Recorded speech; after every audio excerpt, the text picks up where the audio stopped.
Well, first of all, it just looked cool. Like, the darkroom itself looked cool, and I was like, I gotta check this out.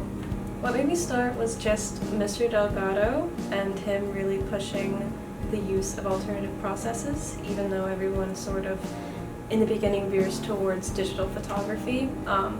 He was really pushing it, so I just sort of let that passage happen. I didn't really get into film until I got here because my best friend was really into film photography and I just wanted to know what it was all about, so I started like kind of lashing on to her and learning from her. So I got into it, I think, by my junior year, because we had COVID, so everyone had to go home for a year and a half. And COVID hit, and I didn't have access to the darkroom, I didn't have any of that, and so I started getting into like alternative processes and a lot of other stuff that I could do from home. That's when I started doing like tons and tons of research on chemicals, like darkroom equipment, everything I need to know, so that as soon as I could get back in the darkroom, I had all the knowledge I needed. The materials is one of the biggest hurdles when it comes along with it. It has a lot of steps and a lot of different chemistry, and you have to be very precise with it, and most of the time like there isn't enough money, or there just aren't enough materials at hand, or there aren't enough drones. Like it's something that is so material specific. You can't just buy a box of something and then your problems are solved. That's like the only thing you need. Like when you do with painting or with colored pencils or anything like that, it requires a lot more. The materials of film photography differ from other mediums because they really are very sensitive. I remember there was a few weeks in the darkroom earlier this year where nothing was coming out and we couldn't figure out why.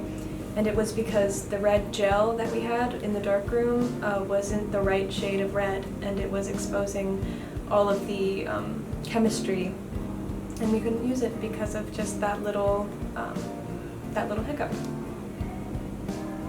And there's like so much to it because it's not just taking the picture that you have to consider, it's how the medium works along with the picture and how the film is going to contribute to what you're trying to produce.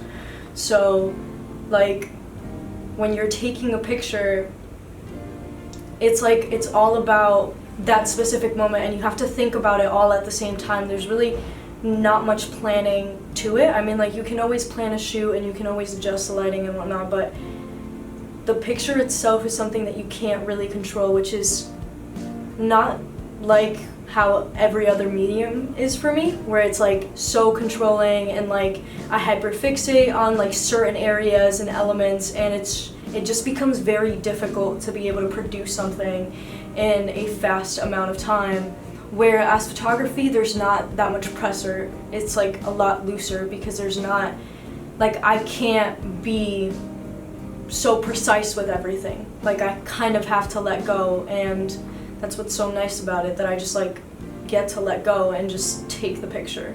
You can't fake it no matter what. It's very like you have to do it right and you have to do it very well, which is a little vague, but what I mean by that is, when you're shooting pictures, when you're developing, when you're doing anything, you have to be very specific, you have to be very precise, and it's very, very hands-on, and it's very manipulative. You change very small things, like a very small amount of whatever chemical or a second of time, depending on what you're doing, and it has like these really drastic changes. The effect film photography has had over me is needing less control over the outcome of my image and enjoying and being able to be more present in the process of it rather than obsessing and hyperfixating over the results, and like being able to be satisfied with 1 to 5 images rather than having 300 to choose from.